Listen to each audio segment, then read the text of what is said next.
Buonasera a tutti e benvenuti a un altro appuntamento con Primavera con gli autori, un progetto realizzato, ideato, condotto e supportato dallo staff della Biblioteca Civica Simpliciana, che fa parte del progetto Sul filo del discorso, finanziato dall'assessorato alla cultura del Comune di Olbia, dall'assessorato alla cultura della Regione Sardegna e basta, se non sbaglio. Questa sera ospitiamo per l'ennesima volta, se non sbaglio, se non mi ricordo neanche quanti sono, l'autore, giornalista, scrittore, storico Vindice Lecis, che ci presenterà l'Alter Nos, il romanzo della sarda rivoluzione. Condurrà la serata il nostro valentissimo ospite, ex dirigente, professor Gianni Muzzu. Auguro a tutti voi una piacevole serata, ricordandovi anche che oggi è la giornata internazionale del libro, indetta dall'UNESCO nel 1995. Perché? Perché il 23 aprile è stata la morte di Shakespeare e di Miguel Cervantes de Saavedra, se non sbaglio, e quindi si celebra la morte di due scrittori, quindi invito Vindice a fare dei gesti apotropaici e basta. Ok, auguro a tutti una buona serata e arrivederci anche per i prossimi appuntamenti. Grazie mille.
Io lo so, ma vediamo.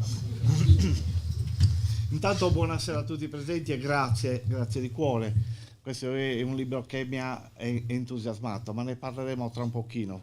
Datemi 2 minuti di tempo per ringraziare la biblioteca che ci ospita. Esattamente il saluto va al vice sindaco Sabina Serra e a Marco Ronchi dirigente, un saluto al nuovo direttore della biblioteca Anna Ugias qui presente, grazie per essere qui con noi, e ai suoi collaboratori come Antonello Budrone che ha parlato poc'anzi, e Eliana Marotto e Pierluigi Campos, e un grazie particolare va chiaramente a Matteo Micozzi che coordina in regia lavori di questa sera ed è diventato il nuovo presidente degli Amici della Biblioteca.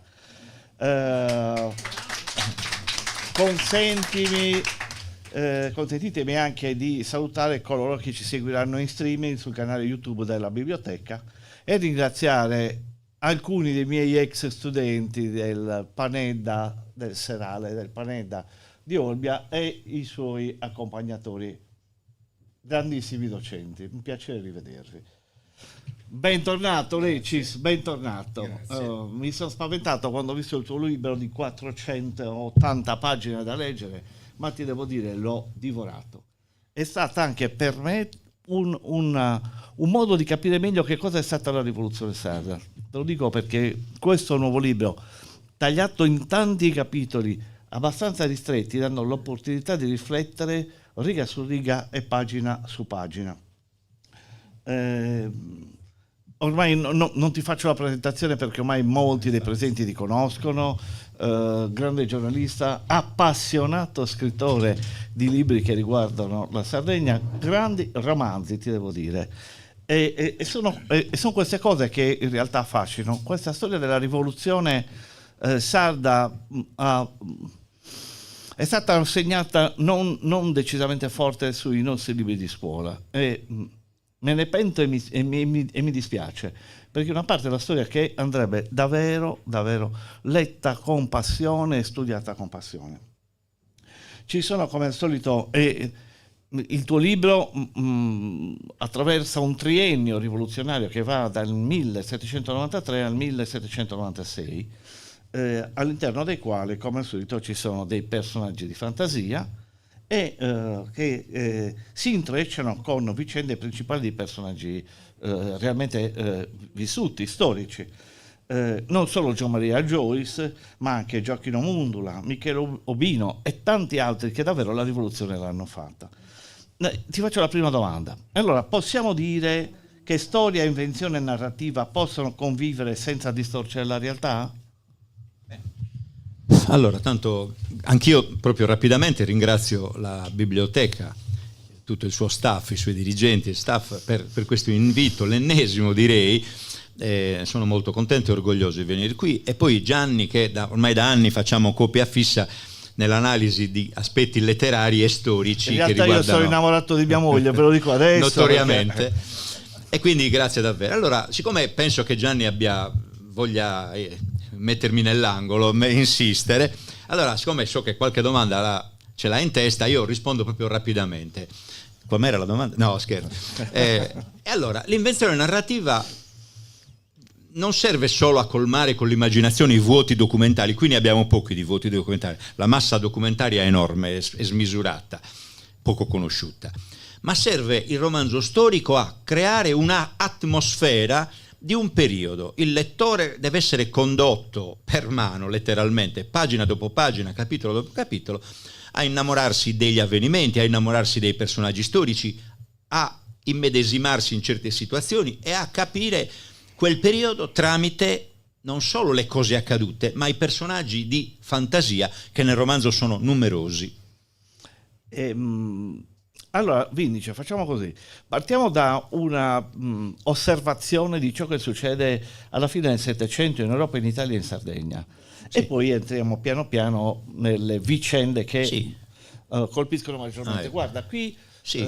Abbiamo alcune delle cartine. Sì. Questa è la cartina della Sardegna. Sì, dove si svolgono alcune cose, diciamo, sì. del romanzo. Ma comunque rapidamente, l'Europa è in guerra, la rivoluzione francese ha sconvolto, qui abbiamo, lo sappiamo tutti, gli equilibri precedenti, la monarchia è caduta, la Francia è una repubblica, il re e la regina di Francia sono stati ghigliottinati, prima il re e poi appunto la regina, e Maria Teresa d'Austria.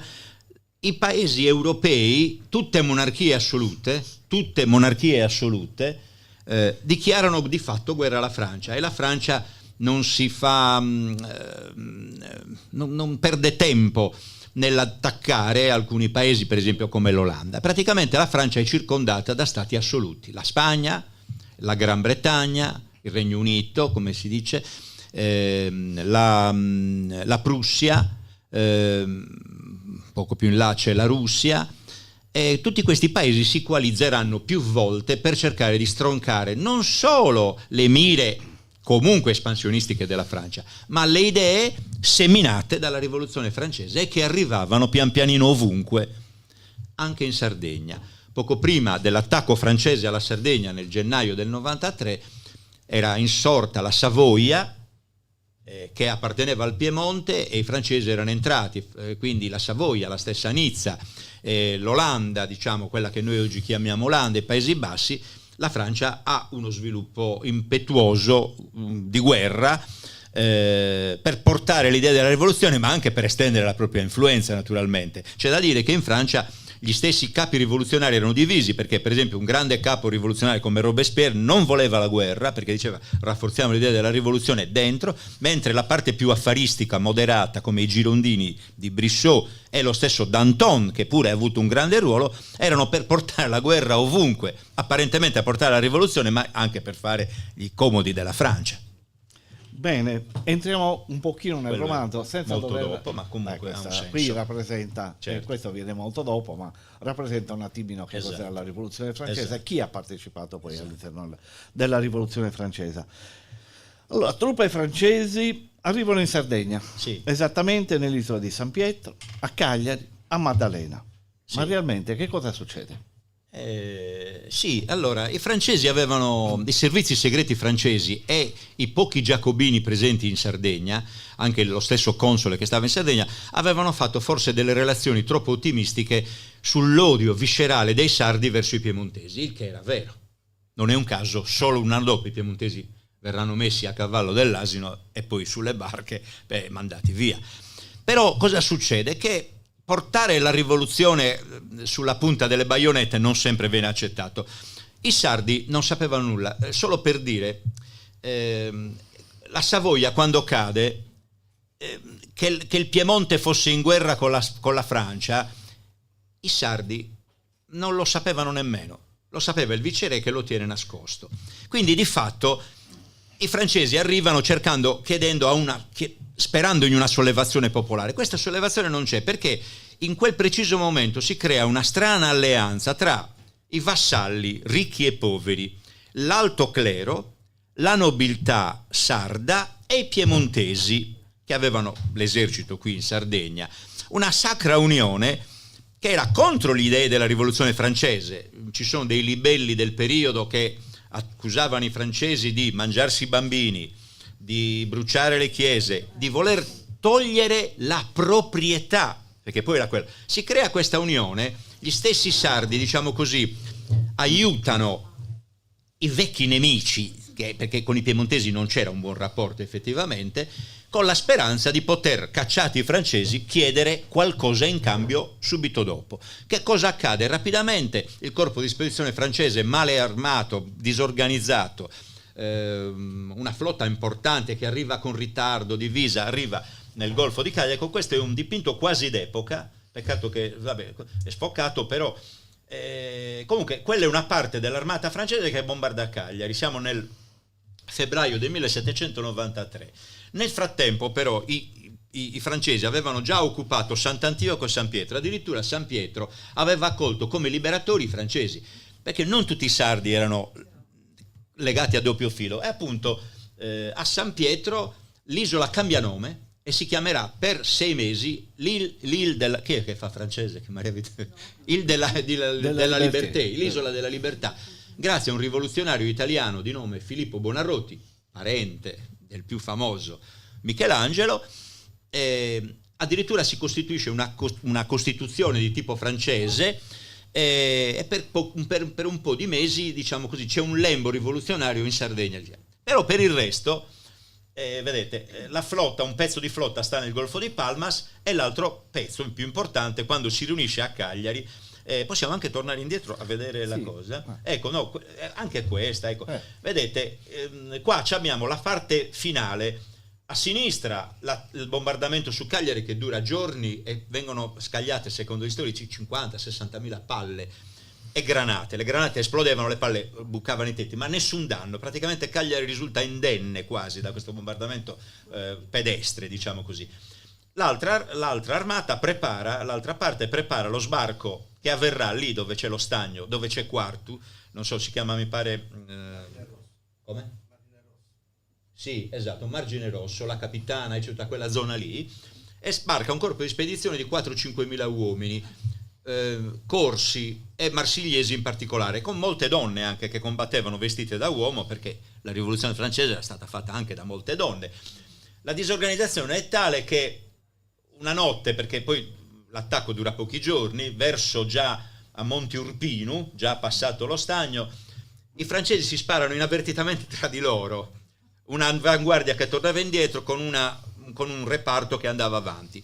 Quindi in piena notte, col freddo e col gelo, le truppe francesi fuggono, arrivano di nuovo nella Spagna, nella spiaggia, e si gettano in mare. La partita è persa, un disastro assoluto, centinaia di morti annegati, uccisi, perché sino a quel momento le difese costiere non esistevano quasi. L'esercito piemontese era piccolissimo.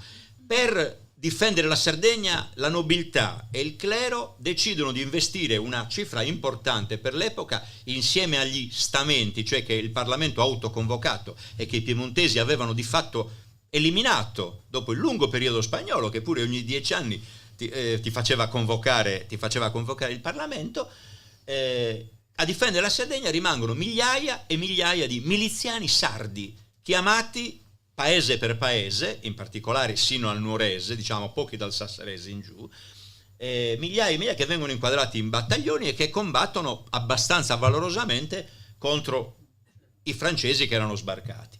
E quindi quello è l'aspetto. Che cosa accade? Alla Maddalena succede la stessa cosa, perché alla Maddalena un altro corno del corpo di spedizione, con il comandante di artiglieria, il giovane Napoleone Bonaparte, cercano di bombardano con grande precisione, ma l'esercito di invasione corso, comandato da un parente di Pasquale Paoli, che ha una fama troppo usurpata, diciamo, perché lì in Corsica stravedono il babbo della patria, ma in realtà lui tradisce gli ideali rivoluzionari, non gli piacevano i francesi, ma non gli piaceva neanche la rivoluzione francese, e si lega agli inglesi. Infatti si costituì per un certo periodo il regno anglo-corso. E comunque la spedizione anche lì fallisce per il tradimento e il doppiogiochismo di Pasquale Paoli.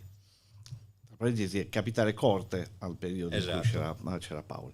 Senti, dentro il tuo romanzo c'è un nome di fantasia che a me piace molto e che tira un pochino le fila, che si chiama Antonio Arras. Chi era? Che è Arras alla francese, giusto? Sì, questo è un personaggio tra i diversi personaggi di fantasia che consentono di, essendo questo un romanzo, di avere l'affresco della situazione. Questo è un bonese, uno di Bono, dove è il paese di Angioi, si chiama Arras come la mamma di Angioi, lo chiamano a Parigi Arras. Lui per un fatto di sangue fugge da Bono e arriva in Francia. Immaginate un pastore analfabeta che arriva in Francia e si trova nel pieno del 92 della parte più radicale, il momento più importante della rivoluzione francese, l'assalto alle Tuileries, l'arresto del re, la proclamazione della Repubblica, e questo sardo costruisce lentamente la sua presa di coscienza, ecco, la sua presa di coscienza. Poi torna in Sardegna con quelle navi che abbiamo visto, sbarca in Sardegna a differenza di quelli che non erano suoi connazionali perché lui era sardo, e vive l'antinomia. In Sardegna la rivoluzione non la vogliono fare, mi considerano un venduto dei francesi, i francesi mi considerano un inetto perché non sono riuscito con le lettere segrete che lui porta a nome di Robespierre a Giovanni Maria Angioi, questa è invenzione narrativa. Comunque rimane in Sardegna e fa una sorta di agente, di attività, adesso non si può dire tutto, naturalmente molto articolata. Posso solo aggiungere che c'è a fianco a lui una donna che si chiama non ve lo dico nemmeno, una donna di Marsiglia che è una sanculotta come lui è un sanculotto, cioè un rivoluzionario del popolo, e insieme poi posso dire insomma che staranno insieme, ecco, faranno anche un matrimonio rivoluzionario a Uneglia, perché si usava così allora, un matrimonio rivoluzionario, ed è interessante perché vivranno la parte più acuta della sarda rivoluzione, vicino proprio a Giovanni Maria Angioi. Perfetto. Senti, il sistema feudale rappresenta in un certo senso lo strumento di governo della monarchia. Certo. Veniva rappresentata dagli stamenti. Ci dici che cosa sono gli stamenti? E però tra gli stamenti, che erano i veri organi di rappresentanza della Sardegna, erano presenti quello militare, quello ecclesiastico, quello reale, ma mancava in realtà quello del popolo, giusto? Certo, no, io mi rendo conto che adesso abbiamo il 28 aprile e, come diciamo sempre, non abbiamo niente da metterci. Perché non sappiamo una battuta, cioè non sappiamo molto di questa sadia, cioè sappiamo le cose essenziali, specialmente gli insegnanti, ai loro ragazzi, cioè, però la scelta di fare sadie, arriva alla risposta, prendendo la giornata del 28 aprile 1794, cioè la cacciata dei piemontesi come fatto simbolico e come inizio di un autogoverno degli stamenti, cioè dei parlamenti, è un atto non secondario, non importante. Io personalmente, ma non sono uno storico,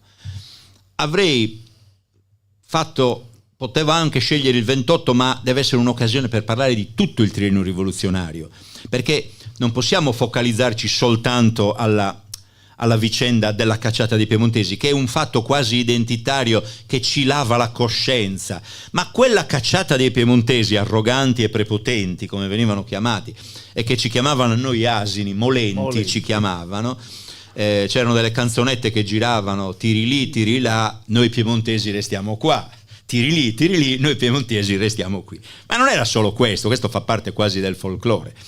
La cosa importante è che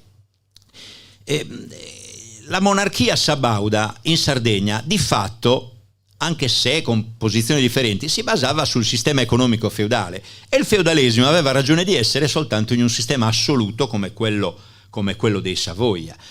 Io avrei messo proprio per inciso nella legge regionale che ha istituito 31 anni fa questa giornata anche altri 2 giornate particolari, nella stessa giornata se vogliamo. Uno, quando nel novembre del 95 i vassalli di Tiesi, di Bessuide e di Cheremule, con atto notarile, riuniti tutti insieme, decidono di non riconoscere più, parole testuali, alcun feudatario.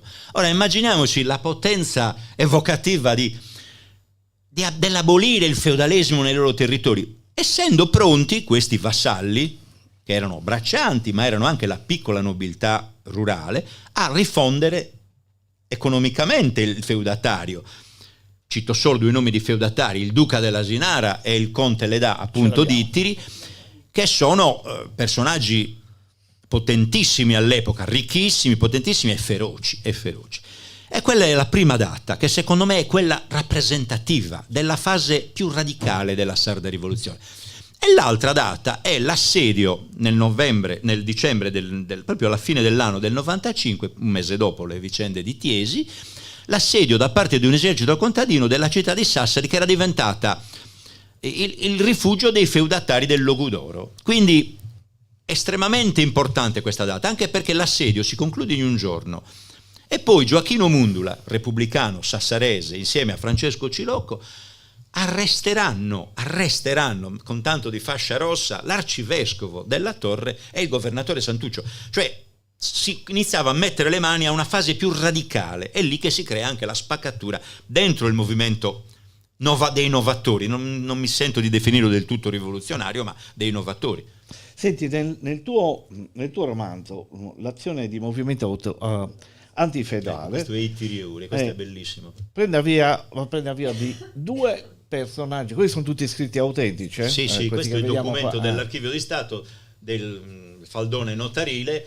Queste sono le copie che sono scampate. Questo è quando i vassalli di Ittiri e di Uri, 800 persone a Ittiri e mi pare 300-400 a Uri, firmano, gli analfabeti firmavano con la croce o giuravano, firmano anche lì di non riconoscere più nessun feudatario e di giurare di difendere col sangue. Questi documenti sembrano fatti con la fotocopia, perché quel periodo Angioi, l'Alternos, era già a Sassari, e di fatto stimolava i comuni, chiamiamoli comuni, le popolazioni, a battersi per abolire il feudalesimo. E lì la parte più radicale, la polpa è quella. Perfetto. La polpa è quella. Questo è un bellissimo documento che il giudice Valentino, che è il giudice sardo di Tempio, tra l'altro, quindi siamo a posto, Gianni? Sì, siamo in Gallura. In Gallura è l'uomo che avvia e istruisce tutti i processi per le torture, per le impiccagioni, quando Angioi e il Mundula nel 96 vanno in esilio e non torneranno più. Aveva ordinato di distruggerli tutti, ma le copie sono rimaste. Senti, io ho preparato questa domanda per te. Nel tuo libro La grande lotta inizia con 2 personaggi di fantasia. Certo. Uno è Bainjo Ogiano e l'altro è Michela Cugurra, che sono 2 braccianti di Ittiri. Sì. È davvero l'inizio? Sì, perché non si sentiva. Vabbè. Allora, il romanzo inizia con questi 2 personaggi di fantasia, appunto Bainjo Ogiano, che poi è un nome e un cognome tipicamente di Ittiri, Bainjo Ogiano, e Michela Cugurra, anche lì Michela era ben presente. Sono 2 braccianti poverissimi, analfabeti, vivono in una domus dei Janas, perché vicino a Ittiri ci sono, tra Ittiri e Uri, delle domus che venivano abitate in antichità, quindi non hanno niente, non hanno neanche scarpe, il che è vero, perché se noi andiamo a guardare i dipinti di fine 700, inizio 800, che ci sono anche sui sardi, sì, ci sono, lavorare in campagna avevi bisogno, ma avevi un paio di scarpe che ti durava tutta la vita, quindi lo stesso vestito, non avevano mobilio, eccetera. Si sente un rumore di animali portati nella notte e Bainjo esce dalla loro casa, chiamiamola così, per vedere che cosa sta accadendo poco oltre un crinale dove ci sono i terreni a Vidazzone, si chiamava la Vidazzone, è un termine che ormai è inconsueto, ma che sono i terreni quasi pubblici, comunali, diciamo, non si usava il termine pubblico, dove veniva fatta la semina a rotazione e che veniva utilizzata per poter sfamare spesso le persone che non avevano nulla. E lì vede questo gregge enorme, migliaia e migliaia di capi, che appartiene a chi? Al feudatario, al fratello del feudatario, comunque al feudatario. Quindi i feudatari, oltre alle vessazioni, oltre alla violenza, oltre a gestire la giustizia in proprio, oltre a chiedere tasse esosissime, c'è un elenco nel romanzo che è pazzesco, pascolavano le loro pecore sui terreni che dovevano dar da mangiare pochissimo ai braccianti. Lo prendono i bravi del conte e da lì si dipana tutta la storia umana e personale che durerà sino all'acquisizione della presa di coscienza di questi due, lenta, più lenta, la gravidanza di Michela, le vite parallele tra appunto questa coppia di braccianti che diventa però consapevolmente più rivoluzionaria, ma con invece la famiglia Serra di Ittiri, personaggi reali, ma allo stesso tempo io ho costruito aura rivoluzionaria e repubblicana, cosa che effettivamente è vera, appunto Donna Marianna Serra, che quando Angioy andrà in esilio farà proprio da ufficiale di collegamento di raccordo, quindi abbiamo delle donne fortemente impegnate nel movimento della sarda rivoluzione, poco ricordate, poco riconosciute da questo punto di vista. E quindi mi ha consentito, e chiudo, la vicenda di Bainjo e di Michela di raccontare non solo violenze e vessazioni, ma anche la vita normale, quindi quanto prendevano di salario, 10 soldi al giorno, che quanto corrispondeva? Adesso bastava soltanto siccome ogni giorno gli davano i soldi, ma ogni settimana potevano comprare, diciamo, lo starello di grano. Con uno starello mangiavi una settimana, circa 50 litri di contenuto, mangiavi una settimana, quindi loro con la paga giornaliera potevano mangiare un pane e basta. Ci sono lì i prezzi, quindi si può raffrontare dell'olio, del formaggio. Era totalmente impossibile per queste persone, e infatti la Sardegna, sapete quanti abitanti aveva? 340.000. Noi ci lamentiamo oggi dello spopolamento, il che è vero, ma se pensiamo che allora non i 64 abitanti per chilometro quadrato, ma i 18 abitanti per chilometro quadrato, c'erano lande desolate, la Gallura era una landa desolata, solo che qui l'agricoltura non era sviluppata, più la pastorizia, più il commercio, il contrabbando, che lo sappiamo, cioè l'attività della pesca, eccetera. Quindi racconto la vita grama di queste persone, la difficoltà a capire. Per noi oggi è facile dire perché non si ribellavano, perché oggi noi ci ribelliamo spesso di fronte alle ingiustizie. E allora non c'erano nemmeno le comunicazioni. Arrivavano clandestinamente dei giornali dalla Francia rivoluzionaria tramite la Corsica e venivano portati nelle aree urbane, in particolare Sassari e Cagliari. Ma non bastava, lo leggevano solo le elite intellettuali o, tra virgolette, politiche. Quindi, di fatto, il primo giornale sardo esce nel 1795, è un giornale naturalmente che usciva in paio di settimana, adesso non ricordo, che però è l'organo degli stamenti, cioè dei parlamenti, dà notizie di 2 settimane prima, naturalmente, notizie di corsari e di pirati, ma anche dell'attività degli stamenti. Poi, quando Angioy perderà la battaglia, chiuderanno quel giornale, la parte, diciamo, moderata e conservatrice dei gruppi dirigenti sardi. Senti, andiamo dal capo di sopra al capo di sotto, Cagliari. Sì. No? La grande rivoluzione inizia con l'arresto di 2 avvocati da parte del vicere Balbiano. No? Balbiano viene poi allontanato perché la grande rivoluzione lo mette a ferro e fuoco tutta Cagliari. Sì. Ci racconti il fatto? Sì, molto rapidamente. Dopo la cacciata dei francesi, i sardi si aspettavano un riconoscimento del re. E forse era questo era uno dei motivi di questa pseudo alleanza, eccetera. Non perché i sardi fossero contenti dei piemontesi.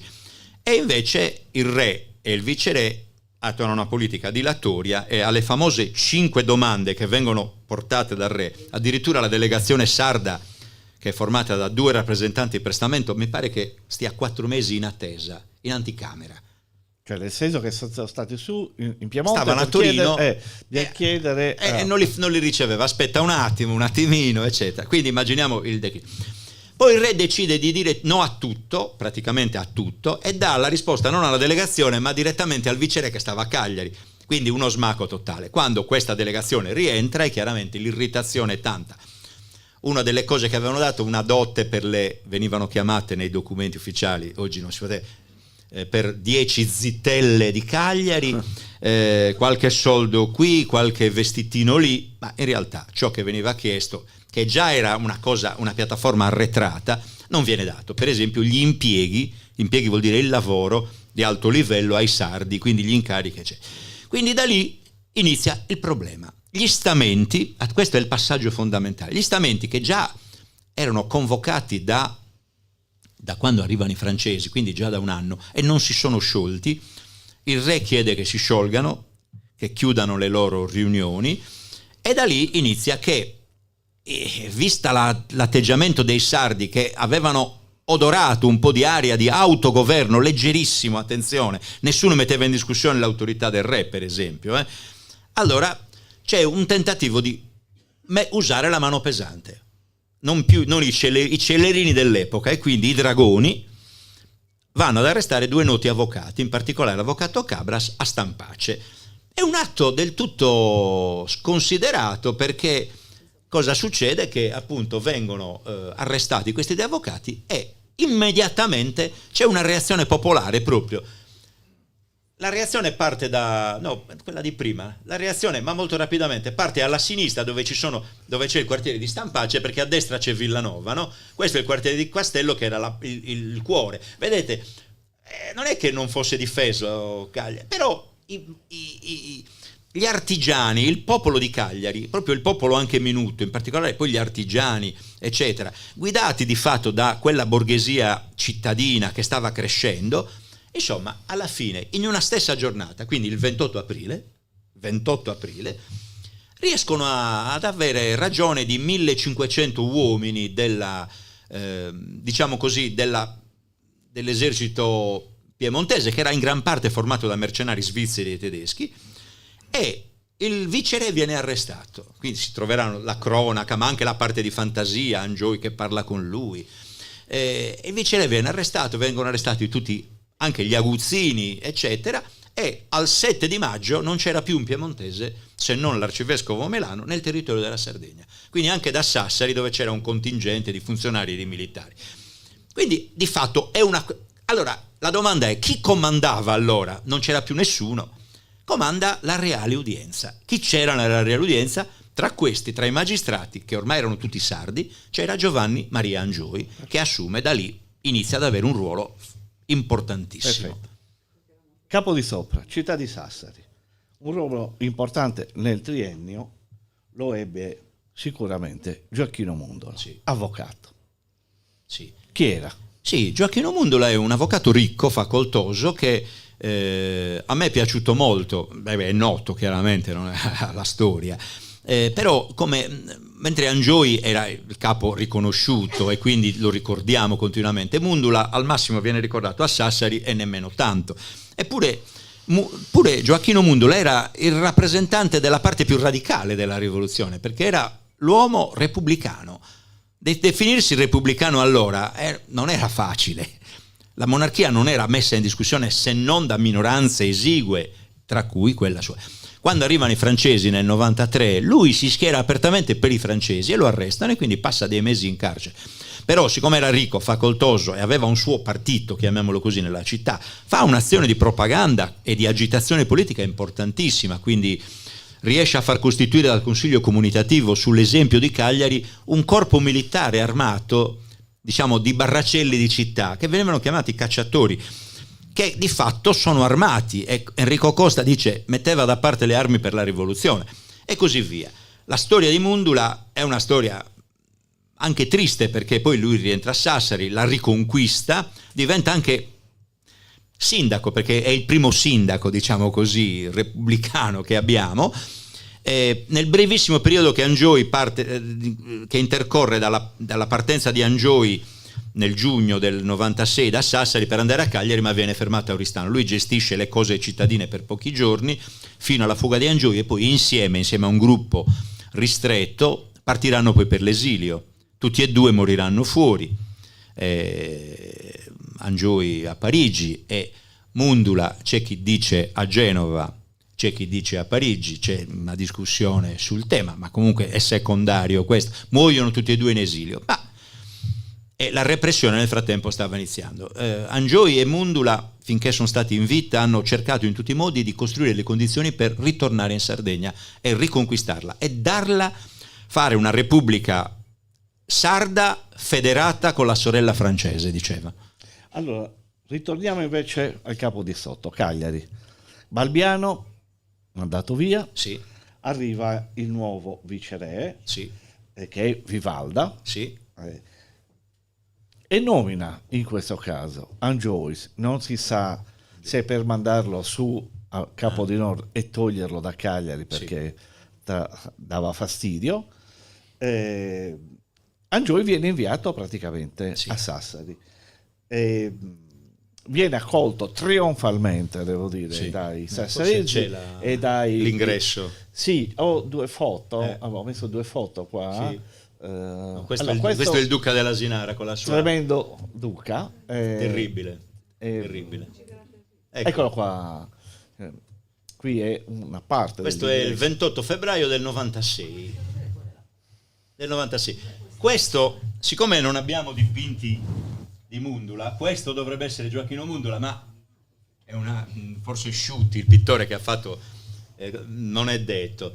Poi ci sono rappresentati in questo quadro i miliziani di vari paesi, e Angioi è quello naturalmente che avanza col cavallo bianco e con lo storico Francesco Sulis dice, siccome non era molto alto si alzava a salutare. No, vabbè.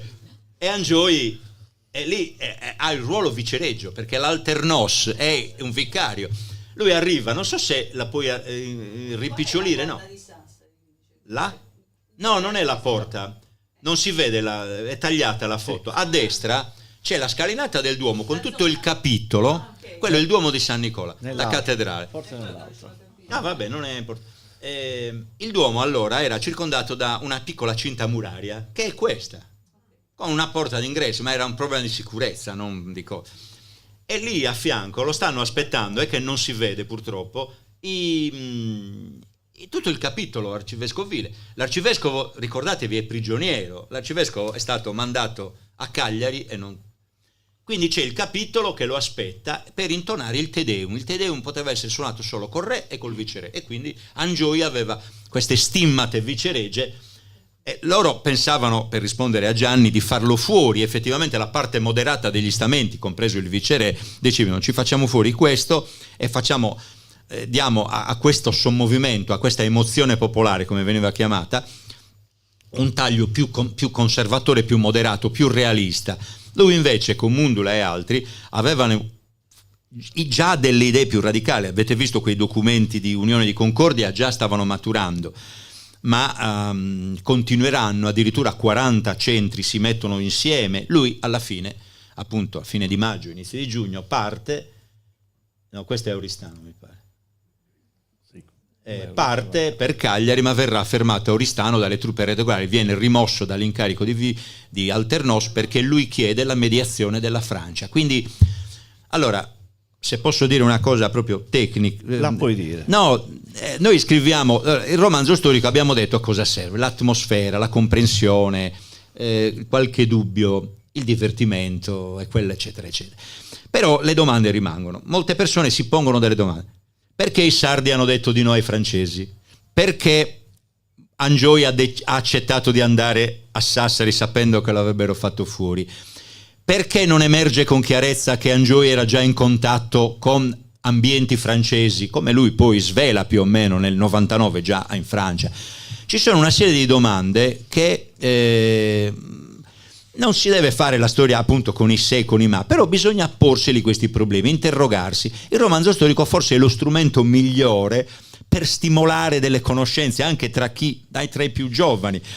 Questo aspetto della sarda rivoluzione è uno dei fattori identitari più importanti della nostra storia moderna, diciamo così, perché da lì sono entrate le idee rivoluzionarie, da lì l'idea anche dell'autogoverno del popolo sardo ha acquisito una forza maggiore. La cattiveria, diciamo, del feudalesimo, tutti questi aspetti alla fine, i miei personaggi di fantasia che interagiscono con la verità storica hanno le loro opinioni, parlano anche in prima persona.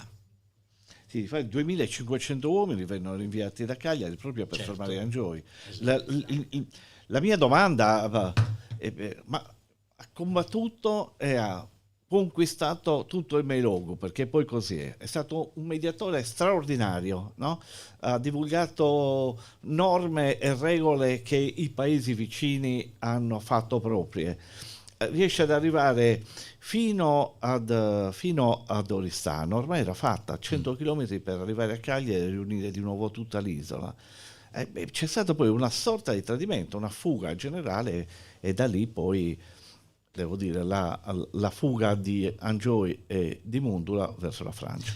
Se Angioy avesse voluto fare la guerra a Cagliari avrebbe portato giù un esercito di 3-4 mila uomini, ma invece non è così. Gli uomini sono di meno e lui non voleva, probabilmente, acquisisce la consapevolezza del tradimento e della ineluttabilità della lotta a oltranza alla monarchia e al feudalesimo quando forse già un po' tardi. Questo detto un po' a spanne. E questo è uno degli aspetti. In realtà Angioy non è un uomo di guerra, Angioy è il più grande giurista sardo dell'epoca, ma anche successivamente, un grandissimo personaggio di cultura, modesto, integerrimo, tutte le qualità di un sardo, per bene, pulito e onesto. Aveva vicino uomini accesi. Uno di questi uomini accesi era non solo Mundula, ma Don Francesco Muroni, il parroco di Semestene, che era un vero rivoluzionario. Quando Angioy, andando verso Cagliari, si ferma, che so, nella piana di Bonorva, lui faceva un discorso in italiano, sembra, e Muroni lo traduceva in sardo aggiungendo. Muroni conservava in canonica i fucili, le pistole. Muroni, insieme ad altri sacerdoti del basso clero, come veniva chiamato allora, sono una delle anime della sarda rivoluzione. Secchi Bologna, Ragonez di Sennori, Secchi Bologna di Florinas, Muroni, abbiamo detto, il parroco di Torralba, che poi diventa Sannacorda, che poi morirà nelle coste galluresi, anche lì tradito proprio nel 1800, e poi insieme appunto al povero Cillocco. E addirittura questo che appunto Sannacorda diventa il consigliere spirituale della mamma di Napoleone Bonaparte, che stava appunto in Corsica. Quindi diciamo così, si crea subito la sarda rivoluzione, si ferma, ma si tenterà comunque nuove insurrezioni. Sassari cerca una nuova insurrezione popolare, ma ha preso già quella strada. Una cosa importante e che ci deve far valorizzare le nostre cose è che il triennio rivoluzionario sardo anticipa il triennio rivoluzionario italiano. Le repubbliche Cisalpina, Cispadana, la Repubblica Partenopea, noi le abbiamo fatte prima, e le abbiamo fatte prima in modo diverso, forse anche in modo più moderato in certi aspetti e più radicale in altri, però la Sardegna ha un posto in quella tavola, solo che noi sardi non ne siamo consapevoli. Ultima domanda e poi sentiamo se ci sono invece delle domande da parte del pubblico. Esatto. Scusate il gioco di parole. Secondo te cosa è rimasto della rivoluzione sarda nella nostra storia contemporanea? L'idea di nazione e di autogoverno, questo lo posso dire, perché voglio dire, il problema dell'autonomia della Sardegna è rimasto ancora più marcato. La nostra autonomia è un'autonomia debole. Non c'è niente da fare, lo stesso statuto è frutto di compromessi, non è uno statuto forte, potente, eccetera. Anche se io sono contrario a fare 20 sultanati, 20 staterelli che poi tolgono forza all'identità nazionale, allo stesso tempo su alcune questioni le popolazioni devono poter deliberare, decidere, legiferare. Quindi il concetto di nazione è il concetto di autonomia e devo dire, se studiamo bene le cose, anche il concetto di orgoglio, che non è quello che da sventolare la bandiera nei quattro muri nei concerti, che fa ridere. I sardi sono dovunque. No, è proprio il concetto di autonomia e di dignità. Noi dovremmo dimostrarla, lo abbiamo dimostrato in certi aspetti, in certi frangenti della nostra storia, ma spesso non lo facciamo. Adesso non entriamo nel merito delle cose d'oggi, però è così. Noi ci riempiamo la parola dell'orgoglio, della dignità dei sardi, ma in realtà questo è l'orgoglio della dignità dei sardi, non altre cose miserevoli di cui adesso per ovvi motivi non voglio parlare. Procurate e moderate. Esatto. Meno male che abbiamo, prima c'era l'inno, era Dio salvi il re, no, Dio, adesso non ricordo, avevamo anche un inno monarchico, per carità, invece quell'inno antifeudale comunque dà il senso di quella temperi rivoluzionaria, ecco, almeno dell'ultima fase. Vindex, tanto grazie. No, grazie a voi. Sentiamo adesso se ci sono delle domande da parte del pubblico. Anche rapide, prego. Due domande semplicissime. Sì. Non riesco a capire bene che cosa succede a Carloforte. Sì. L'isola di San Pietro viene donata praticamente dal re Carlo Emanuele III di Savoia, sì. E quindi voglio dire i tabarchini che lasciano la penisoletta sulla costa africana e vanno lì hanno un debito di riconoscenza nei confronti di questo re. Tanto è vero che nel momento in cui i francesi stanno per arrivare, prendono la statua di Carlo Emanuele III e la sotterrano. Sì. Nella fretta un braccio rimane fuori, lo tagliano. Questo braccio è rimasto, cioè non c'è più. Quindi stavano proteggendo il re simbolicamente. Quindi non riesco a capire È il contrario. È il contrario. È il contrario, poi me lo dici. Questa è la prima domanda. Okay. La seconda domanda è: qual è il vero motivo del tradimento? Perché tantissimi... Dell'ultimo tradimento? No, scusa, mi sono spiegato male. Qual è il motivo per cui Gio Maria Angioy, che scende giù ad Oristano, che aveva un buon esercito, non è che non avesse nessuno, ma piano piano, quando arriva a Oristano si sfoltisce e lo tradiscono. Cioè, che cosa provoca questo? Sì. Allora, rapidamente, grazie. La prima risposta, adesso tenete conto che io faccio il romanziere, non faccio lo storico, però naturalmente ho dovuto leggere le carte e tutti gli atti parlamentari che sono pubblicati e sono su internet. Quindi Acta Curiarum, guardatelo, meravigliosi. Ed è palpitanti, comprese le vicende di San Pietro e di Sant'Antioco. A San Pietro la popolazione accoglie i francesi, l'unico posto, come liberatori. I piemontesi se la legano al dito, i francesi gettano... la popolazione porta giù la statua del re che aveva appunto fondato la colonia nell'isola e sostituiscono quella statua con l'albero della libertà, col berretto frigio. Questa amministrazione francese si insedia talmente stabilmente a Carloforte dal gennaio del 93 sino al maggio dello stesso anno, quando arriva la flotta spagnola alleata chiaramente dei piemontesi e li arresta tutti e li porta detenuti a Barcellona, circa 1000 persone. E c'è una repressione, ci sono atti, stupri, violenze e c'è una forte repressione perché nei documenti parlamentari i piemontesi e i sardi legati ai piemontesi si lamentano dell'atteggiamento collaborazionista, come li chiamano, dei carlofortini verso i francesi. Perché? Perché i francesi pagavano le merci che compravano, non le rubavano e avevano creato una forma di costituzione di cui non c'è traccia, anche se un professore di Cagliari, il professor Maurandi mi sembra, ne ha trovato delle tracce, importantissimo. Quindi questo è il primo aspetto. Quindi diciamo quella è proprio un'isola rivoluzionaria, chiamiamola così. L'altro aspetto è che Angioy parte da Sassari con pochissime persone, addirittura parte con i dragoni, cioè con la forza armata ufficiale, e non parte per attaccare Cagliari, parte per portare i documenti, cioè il suo segretario, di unione e di concordia venivano chiamati, quelli che abbiamo visto prima, perché o la va o la spacca, insomma bisogna cambiare le cose sul feudalesimo, questo era il punto. Chiaramente questo aspetto modificava la ruota economica immutabile nel corso dei secoli.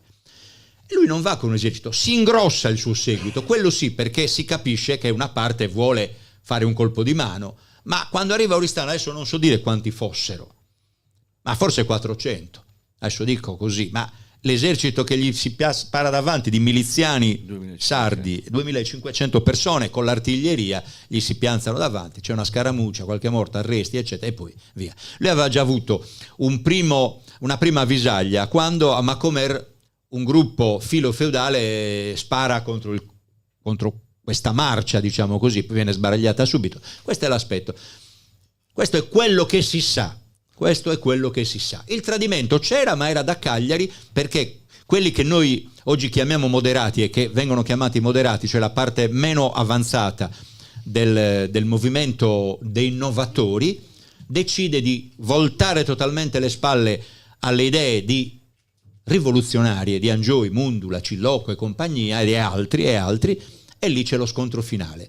Viene deposto da Alternos e si scatena una caccia come con i mastini. Lui fugge a Santo Lussurgiu, si rifugia a Tiesi finché arriva a Sassari, dove lo accoglie appunto Mundula, e 2 giorni dopo, mi sembra, sono già imbarcati su una barca che avevano affittato, un piccolo vascello, insieme a un gruppo di fedelissimi, tra cui appunto quel sacerdote che vi dicevo prima, il figlio di Mundula e altri, e molti di questi non torneranno più, compresi le giovani. Ecco, questo è un po' quello che io faccio risaltare.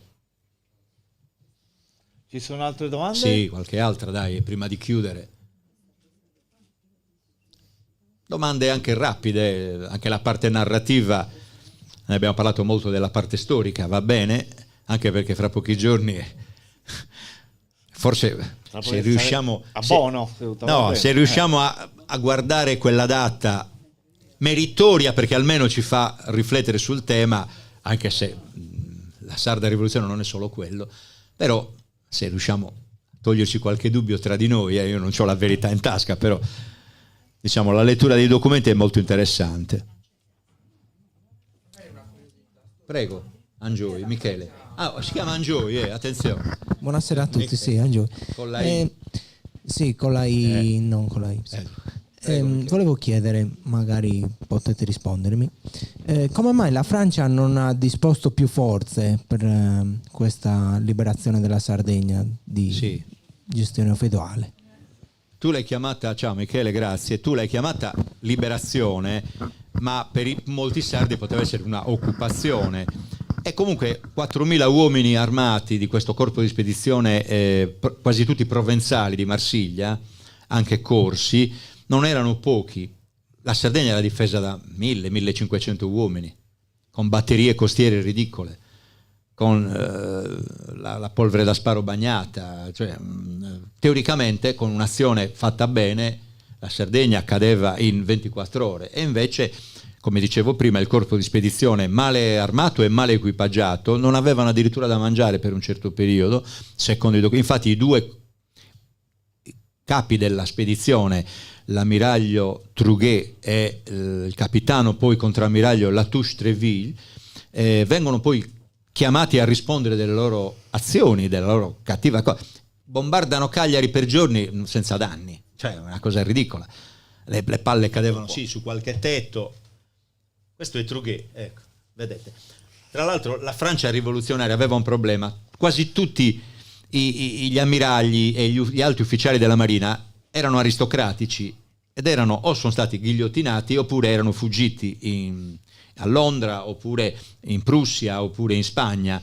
Quindi gli equipaggi e gli ufficiali, a parte alcuni, lui era un aristocratico, erano raccogliticci, e questo è uno dei motivi del disastro che c'è stato in Sardegna, che è stato accertato proprio da documenti che molti storici hanno lavorato. Io li ho letti tutti naturalmente, ed è proprio incredibile il pressapochismo di quell'azione.